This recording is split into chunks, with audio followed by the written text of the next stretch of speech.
My name is Janice and I'm so happy to be here. First of all, I would like to thank Julie for giving me the opportunity to share 7 beginner tips to get started with InDesign. So before we dive in, I would like to give you a little introduction about who I am. I am a graphic designer of over 15 years and I'm also a mother of 4 children and we live in beautiful New Zealand. So a little work background, I started freelancing for some clients, but my main business is running a printables business. So basically, I create and sell digital products like digital planners, quotes, calendars, and a number of things, but those 3 are the main ones. And I do sell my products in a number of marketplaces, but the main place that I usually sell is on my main website, which is janicedesigns.co. So besides freelancing and running my printables business, I also create video tutorials on my YouTube channel, teaching other people on different softwares like InDesign, Illustrator, or Photoshop to create better designs and to create value for their printables. So if you do want to check them out, feel free to do so. So let's get started, shall we? 7 beginner tips to get started with InDesign. Tip number 1 will be using text in bounding boxes. When we usually create a text, we use the type tool and drag out a text area. Okay, and then we'll type some text.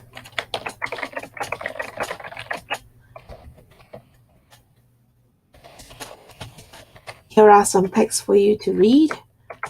Okay, and then we can highlight this text and increase its size. You can increase it by going really big or increasing the size by clicking the arrow up or down. Okay, so as you can see, the more I increase the size, some text started to disappear. The reason is because these texts are constrained within the container or the bounding box, and to fix it, just double click on this white box here and that will fix the problem for you. Okay, and another tip is for you to drag out this text area so the whole text will be filled out in 2 lines. All right, then you can double click in so the bounding box fits within the text. So that's tip number 1. Tip number 2, working with text and object containers. Now, what I mean is when you want to change a text color, you usually double click and highlight your text and you change your color, right? Okay, let's say I want this to be pink and I want this to be blue. You just highlight and then you change your color. You can also put a background color. You click on your text area and then change the background like that. Okay. So there is another way to change your text in one color. And to do this is you click on your text box and go to your panel on your left where it says the little T icon. It says a formatting effects text. So what it does is allows you to change the color of your text at one go. Okay, and let's say if you want to change the background color, you can click on the formatting effects container. This bounding box is also known as a container. So once you click that icon here, you can change the background color to whatever color you want. So that's it. And tip number 3 is changing your text case format. Again, we'll draw a text area. We'll type some text.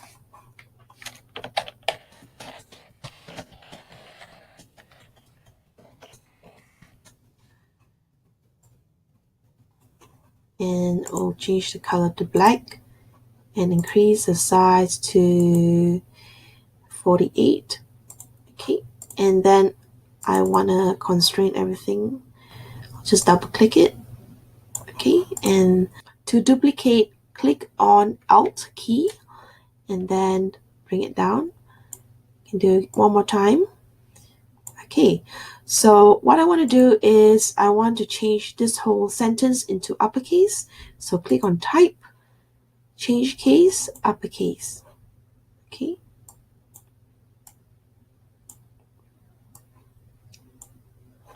So the second one, I want to change it to lowercase. So everything will be lowercase. And the third one, I want to change it to title case. It's actually all in title case already. So I'll try that again.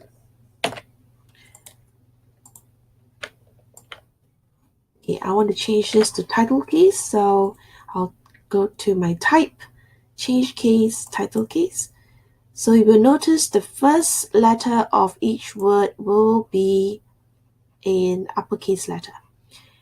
And lastly, we'll just go down, we'll duplicate. So Alt key to duplicate your text, change case and sentence case. So what it does is it only changes the uppercase on the first letter of the sentence. So that's tip number 3. Tip number 4 is cropping image. So I'll bring in an image. It's a high resolution image, as you can see. So we'll just drag in like that. And then instead of clicking in straight away, I don't want you to do that. I want you to drag your image as big as you want, and the image will fit towards the size that you have created within the area. Okay. So let's say I just want to crop this image to the mother's and child's face. So I can easily do this by just dragging like that. Just like that. Okay. And let's say I want to move this image, to change the composition of the image, but keep the same ratio of your image. So what I'll do is I'll click out and double click in, and you can see it changes to a hand icon, and this lets you move your image to whatever composition that you like. Right? Maybe let's say I want to see more of the flower. I can move it a bit here and just like that, and then click out again to activate the photo. So it's very simple to do. Tip number 5 is previewing high-res or low-res images. Again, I'll bring in another high-res photo, and let me just choose one. Or choose the mom and baby again. Just bring it in. Again, we'll drag it as big as we want. I'll try to fill up the whole page. Okay. And as you can see, it's really high res. Basically, if you have lots of pages, like hundreds of pages, it is impossible for you to preview every image as a high-res image, because this will crash your computer. It will use too much of your memory of your computer, because it takes time to render your image and to load your image, and it will slow down your progress in creating more pages and scrolling your pages through. It will just, you won't be able to scroll as easy as this. It will take a long time for your image to render, and that is why we have this option to turn off this overprint preview. So you can see it's a little bit pixelated now. Another way is to go to Object, Display Performance, and Fast Display. So what it does is this fast display will totally turn off your image. It will give you this gray area with an X in the middle. So this will turn off the rendering of your image if you want to really, let's say you have lots of pages to go through. This is a very, very useful option to have. And then if let's say I'll just select the image again, and I'll change the image display performance to a typical display. A typical display will still let you see the image itself, but it will not be in high resolution. You can still see the image, but you can see it's still pixelated. Just to let you know that do not worry about this, because when you print out your pictures, or you print out your workbook, or if you do export it into a PDF, this will be all in high resolution. Okay, so this display performance is mainly just for your computer, just to make things much easier to work on, and it's a very useful function to know. So I hope that helps. So tip number 6 is using drop shadows. So let's say I want this, we'll just switch back to the overprint preview to get a better resolution of this image. So I want to create a drop shadow behind this image. So what I'll do is I'll click on the image and go to Object, under Effects, and go to Drop Shadow. This is very similar to Photoshop, but it gives you a much simpler viewing. Basically, you can put a drop shadow on your object, your stroke, or your fill. So for this instance, we'll keep it as object, and then you can make sure you hit the preview button to preview your drop shadow. All right. Now you can change the distance of your drop shadow right here. You can change the angle of your drop shadow. You can change the opacity of your drop shadow. You can light or dark or light as you want. You can also adjust the horizontal x-axis or the vertical y-axis. It really goes down to the detail on how you want your shadow to be placed. And then you can change the strength of the blur option here. And then you can also adjust the spread of your shadow to be precise around the edges or to be a blur around the edges. And then you can also add in noise to your shadow. I quite like this option actually. It's much better. Okay, so that's how you do it, and click OK.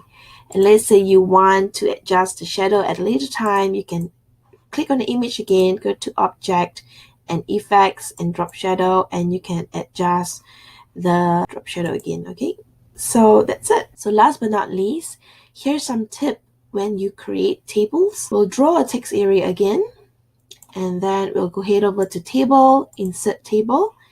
Now you can adjust how many rows and insert how many rows or columns that you like, and then click OK, and then your table will appear.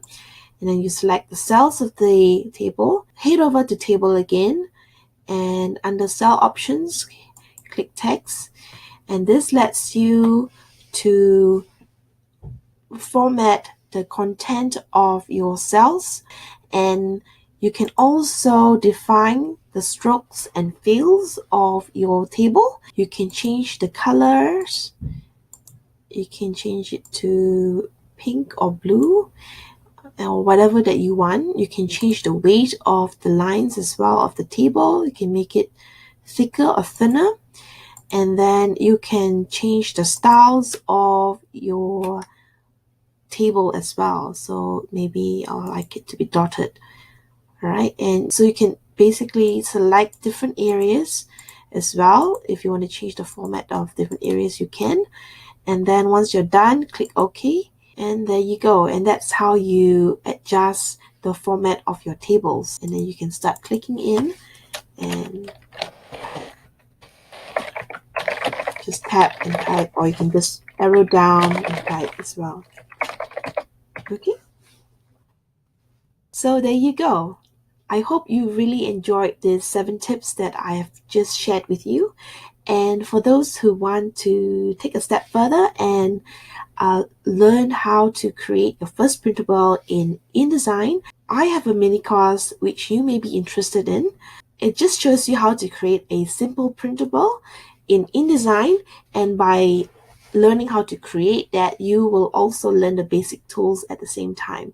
So InDesign can be quite overwhelming if you do not know what you're doing, But I made my mini course as simple as possible. So when you create something, at the same time, you are learning with me how to use the tools at the same time. So what else can you create having the skills in InDesign? After this course, you'll be able to create printables with single and multiple pages like planners, to-do list, flyers, posters, workbooks, and lots more.